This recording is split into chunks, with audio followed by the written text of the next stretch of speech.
Bien-aimé, le Seigneur que nous prions est bon. Dieu est bon. Dieu est bon pour tout le monde. Dieu est bon pour tous ceux qui ont la foi en lui. Alléluia. Amen. Vous savez, une fois j'ai donné un enseignement. Je vous avais dit ce que le Saint-Esprit de Dieu m'a dit. C'est quand Dieu te donne une parole là. Cette parole, elle est réelle.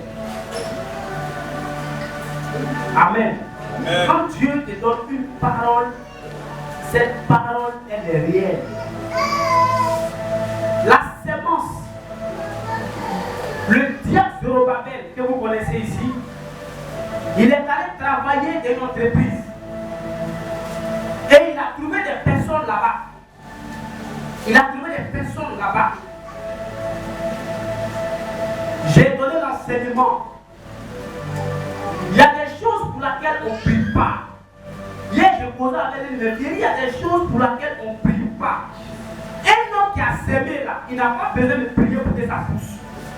Parce que Dieu a donné à la terre une loi. Tout ce qui rentre en toi doit germer. C'est pourquoi Jésus a dit, si le grain qui est planté dans la terre ne meurt pas, elle ne peut pas germer. Donc la sémence là, celui qui a sémé, il ne peut plus mettre la carte dormir. S'il veut pour plus, il va prier, ça va pousser. Quand j'ai parlé de la sémence, cette même année, le diable Zorobabel a sémé. Et quand je suis allé faire mes 21 jours de jeûne de prière, je suis resté là-bas et puis Dieu m'a dit que Zorobabel a été déjà embauché. Quand je suis venu, il dit frère, Dieu m'a dit qu'il t'a dit que tu es embauché, qu'il dit voilà. Mais il a trouvé des personnes dans la société où il était. Et c'est lui qu'ils ont embauché. Celui qu'il a trouvé là-bas, et lui, ils ne l'ont pas embauché. Il est allé voir le diable, il dit, mais attends, quel est ton secret? Le diable dit, mon secret, c'est la prière. Aujourd'hui, lui, il a quitté la société parce que le contrat d'embauche, il n'a pas eu. Ainsi que notre moniteur Odilon. Il est venu me voir. Il dit, fils, il y a des choses que vous voulez qu'on prie pour vous. Là où on dit c'est fermé là, Dieu peut ouvrir ça pour toi. Il n'y a rien qui est impossible à notre Seigneur Jésus. Ça m'étonne de voir les personnes qui adorent Dieu mais qui n'ont pas foi en Dieu. Moi, le Seigneur m'a appelé pour le service. C'est sûr à quoi il m'a appelé. Dieu dit, toi là, on sort dépend de moi. Travaille, allez faire travail, il faut laisser. Viens me servir. Donc, en réalité, je suis appelé à servir Dieu. Je suis à mon poste. Dieu appelle chaque mortel à un lieu bien précis. Quand il est venu me voir, il dit, fils, c'est là-bas que Dieu veut te voir. Mais il faut quoi? Il faut s'aimer. On ne mange pas sa sémence. Il est allé, lorsqu'il a reçu sa paix, il est venu, il a sémé. Il dit, fils, il faut dormir, il ne faut plus prier. Je lui ai dit, il faut dormir. Il y a des choses pour lesquelles on n'a pas besoin de prier. Non. Si tu as sémé, là, il faut dormir. Parce que quand tu vas s'aimer, tu vas saigner.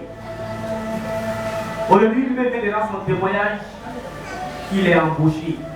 C'est pas moi. C'est la prière. La sémence qu'il a fait là, je n'ai pas prié pour lui, non. Parce que je sais que quand on sème là, à tous les coups, ça va pousser. Voici la maman, elle est venue me voir au bureau la fois dernière. Mais quand nous sommes allés faire le marathon de prière, ça ne fait pas encore une semaine aujourd'hui, Dieu s'est glorifié. Bien mes frères, nous courons après ce que n'est pas pour nous. Quand j'ai dit le Saint-Esprit de Dieu m'a dit que cette année marque l'année de la gloire de la vie. Nous sommes dans le premier mois. Nous ne sommes même pas encore allés dans le deuxième mois parce qu'il y a des témoignages qui viennent. Mais en même temps, quand Dieu dit, il faut savoir que Dieu a parlé. Il n'y a pas de révélation que moi je vais te dire, Dieu m'a dit et puis ça a tapé pour nous. Parce que quand je donne une révélation là, je ne donne pas pour faire plaisir. Quand je reçois là, je ne dis pas. Dès que je reçois, je vais donner tel que j'ai reçu. Alléluia. Gloire à Jésus. Gloire à Jésus. Amen. Le Seigneur t'a appelé à quoi? Il y a des gens qui ont passé pour une fois, ils ont échoué. 2 fois, ils ont échoué. J'ai vu des gens qui vont à l'église.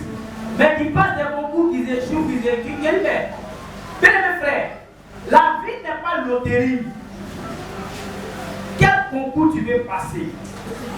Et quel est le concours que Dieu veut que tu passes? Passer ne dit pas, il est passé gendarmerie, il est fait police, il est fait marine. Non, Dieu t'a appelé à quelque part. La nature n'aime pas le vide. Dieu t'a appelé à quelque part. L'œuvre de Dieu là, servir Dieu là, ce n'est pas une affaire de concurrence, c'est une affaire de vocation. Les gens pensent que servir Dieu là, c'est la concurrence. Ce n'est pas la concurrence, c'est une affaire de vocation. Si Dieu ne t'a pas appelé là, il ne faut pas le servir. Parce que ce que tu vas dire là, il ne va pas faire, il ne te reconnaît pas. Donc si Dieu ne t'a pas appelé quelque part là, tu vas beau faire, tu vas échouer. C'est pourquoi les gens n'ont pas de repères, ils n'ont pas d'orientation. Alléluia. J'aurai des échecs. Non. C'est pourquoi quand quelqu'un me donne son sujet là, je ne te donne pas révélation que je n'ai pas entendue de Dieu. Que la paix soit sur vous. J'étais au village. J'étais couché sur le lit avec mon père et je me lève matin. Et le Saint-Esprit de Dieu m'a parlé. Le Saint-Esprit de Dieu m'a dit une chose que moi-même j'étais étonné. Le Seigneur m'a dit que notre président Ouattara va mourir au pouvoir. Il m'a dit le président Alassane va mourir au pouvoir. Mais quand il m'a dit, je me suis levé et dit aux familles, papa, c'est ce que le Seigneur m'a dit. En ce moment, il n'y a pas encore les élections. En ce moment, il a dit qu'il n'est plus candidat. Alléluia. Pour dire, quand Dieu donne une révélation, il ne faut pas regarder la situation. Dieu ne voit pas la situation. Dieu voit ce qui est au-delà de la situation. Tu es appelé à être quelque part. Mais là où tu es appelé à être là, il y aura forcément des obstacles. Il ne faut pas dire comme c'est Dieu qui a dit, je vais aller comme des rails, c'est faux. Que la paix soit sur vous. Que la grâce de Dieu soit sur vous. Amen. Le Seigneur m'a dit, la tortue marche comment? Elle marche lentement, mais elle sait où elle va.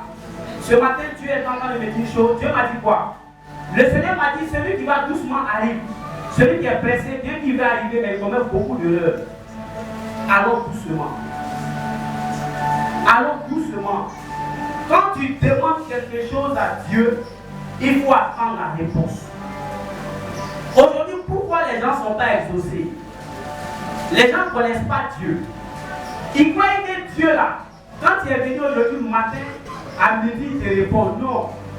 Jésus a dit tout ce que vous demanderez par la prière. Si vous ne doutez pas, vous le verrez s'accomplir. Ce qui veut dire que quand on demande quelque chose à Dieu, il y a un temps qui va passer. On appelle ça le temps mort de Dieu.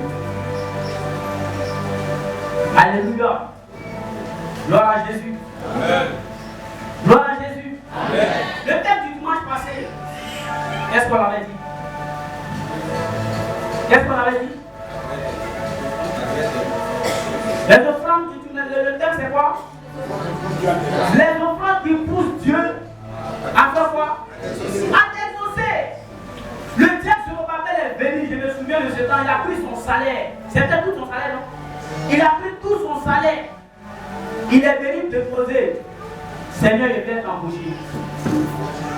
C'est lui, il a pris tout, il vient t'embaucher.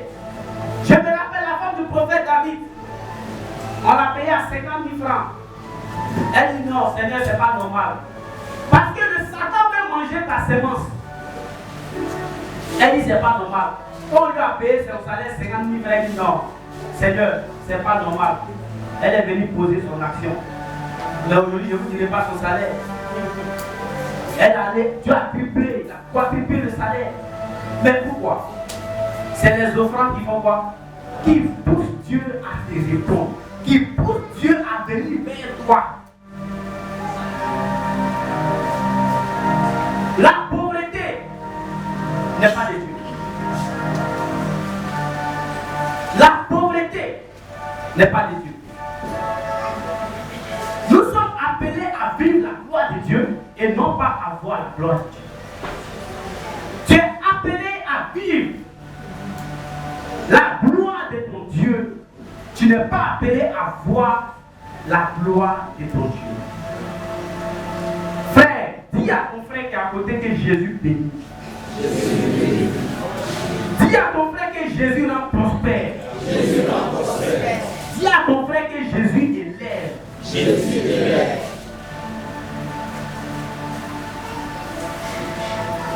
Que la paix du Seigneur soit sur vous. Amen. Ne doutez pas de Dieu. Ne doutez pas de Dieu. Vous qui avez des diplômes là, ces diplômes-là, c'est tellement le Seigneur t'a donné à exercer quelque part. Maintenant que tu n'as pas une communion parfaite avec Dieu, il te sera difficile de voir là où Dieu veut te voir.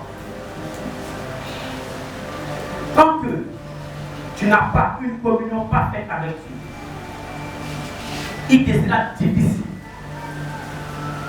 Il te sera très difficile. La fois dernière, il se passe que c'est le frère Basile qui a donné aux nouvelles une femme dans mon taxi. Ah, c'est pasteur. Elle m'a appelé, elle m'a dit pasteur, j'ai ma fille qui ne se marie pas, voilà, vraiment, on m'a parlé de toi. Vraiment, je vais te croiser. Parce qu'en réalité, j'avais posé une question à Dieu. J'ai dit, Seigneur, est-ce que les posters que les hommes de Dieu font là, est-ce que c'est ta volonté? Est-ce que les posters, quand on voit les hommes de Dieu, on les voit sur les posters, il ne faut pas demander moi aussi, mais Dieu a fait un poster. Est-ce que c'est ta volonté? Le Seigneur m'a donné la réponse dans la Bible. Il dit, j'ai symbolisé les chrétiens en 3 choses. Premier point, il dit, vous êtes le sel de la terre. Dites-moi, depuis que vous êtes nés là, est-ce que vous avez déjà entendu qu'on fait publicité de sel? Vous êtes le sel de la terre. Premier point. Vous êtes la lumière du monde. Le soleil là, qui parle de lui. Or, sans le soleil, on ne peut pas vivre. Le soleil nous rend service. Deuxième point. Troisième point, une ville qui est située sur une montagne là. On ne peut pas voir, elle ne peut pas être cachée. Il n'y a pas quelqu'un qui va dire passer à moi et puis n'a pas vu une montagne. À moins que tu dors dans le cas. Donc, voici les 3 symboles que Dieu attribue à ses enfants. Frère, nous sommes appelés à être le sel de la terre. On n'a pas besoin de faire publicité. Tu n'as pas besoin de faire ta publicité. C'est les gens qui parleront de toi. Ce que tu es crie plus fort que ce que tu dis. Personne ne dit qu'il est bon. Parce que Jésus même n'a pas dit qu'il est bon. Il y a quelqu'un qui a suivi Jésus qui a dit bon, mais il dit pourquoi m'appelles-tu bon? Il n'y a que Dieu seul qui est bon. Alléluia. Nous demandons à Dieu de nous aider à nous connaître. J'ai conclu mon message pour dire nous prions Dieu pour aller au paradis. Parce que le paradis est réel. Et je vous assure que nous sommes dans les derniers temps. Nous sommes dans le temps où l'Antichrist va commencer à rentrer en action. Écoutez-moi bien. Regardez combien de fois nos dirigeants africains sont des lâches. Regardez combien de fois nos dirigeants africains sont des irresponsables. Pourquoi? Pourquoi ils sont les lâches? Pourquoi ils sont les irresponsables? La COVID-19, ça tue les Européens, n'est-ce pas? Et ça les tue parce que ce sont eux qui ont inventé cette maladie. Maintenant, vous les Africains à qui Dieu a fait grâce, à qui Dieu a épargné cette maladie, à cause de l'argent, vous dites que vous êtes malade. À cause de l'argent, vous dites que vous êtes malade, que vous enregistrez des malades. L'irresponsabilité de l'Africain. Et cela est à la base de Satan. Je vous parie, quand ils vont demander de fermer les églises, des personnes qui n'ont pas la foi en Dieu vont fermer ces synagogues.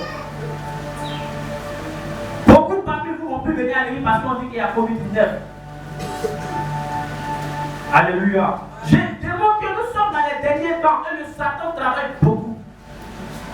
C'est pourquoi nous les enfants de Dieu, nous devons beaucoup prier pour que Dieu nous délivre de la pauvreté. Parce que c'est la pauvreté qui peut t'amener à tomber dans ces genres de pièges-là.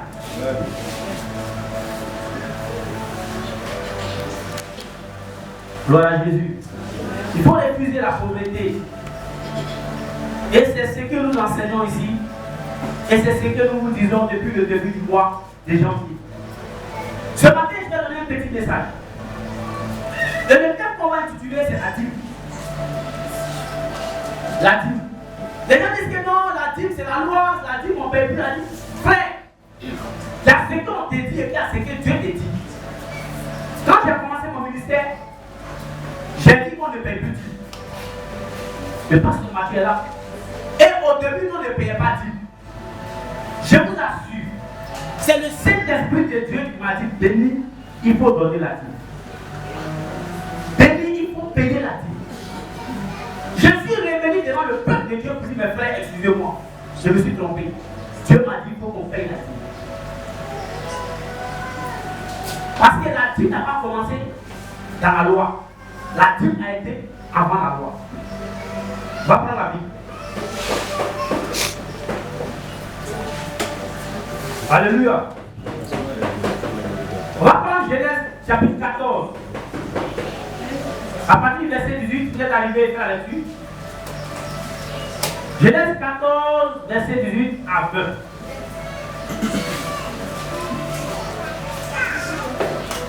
J'ai fait la lecture au nom de Jésus-Christ.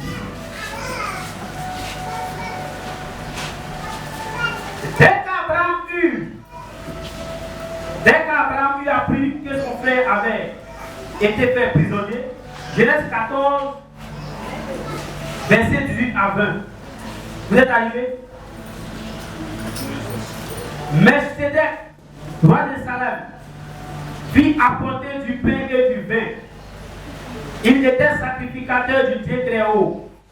Il bénit Abraham et dit, béni soit Abraham par le Dieu très haut, maître du ciel et de la terre. Béni soit le Dieu très haut, qui a livré les ennemis entre tes mains. Et Abraham lui donna la dîme de tout. Amen. Abraham donna à Melchisedec la dîme de tout. Amen. Donc c'est Abraham qui est le père et qui est l'auteur de la dîme. C'est par Abraham qu'on a commencé à donner la dîme et que les gens ont commencé à donner la dîme à Dieu. La dîme c'est quoi? La dîme, quand on parle de dîme, on attend le nom 10. Le nom 10. Tout le monde doit donner la dîme. Tout le monde doit donner à Dieu la dîme. La dîme, c'est la 10e partie de tout tes revenus. La dîme fait partie de ton adoration. La dîme démontre réellement que tu adores Dieu. La dîme. Donc Abraham, lorsqu'il a eu la victoire sur ses ennemis, il a eu le butin. Et Melchisedec, le roi de Salem, qui est allé rendre visite à Abraham, bien aimé, Abraham lui a donné la dîme. C'est-à-dire que la 10e partie de ce qu'il avait eu.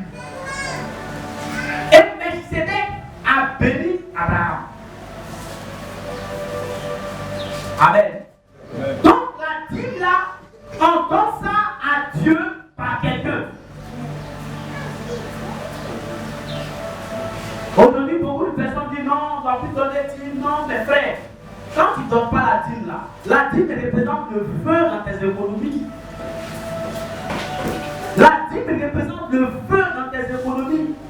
Et selon ce que le Seigneur m'a enseigné, il m'a dit une chose. Il dit, béni, l'argent mal acquis ne profite pas. Si tu as gagné 1 milliard et tu as pris 100 000 francs et 100 000 francs qui est mal acquis là, les 100 000 là, quand tu mets sur les 1 milliard là, ça brûle des 1 milliard.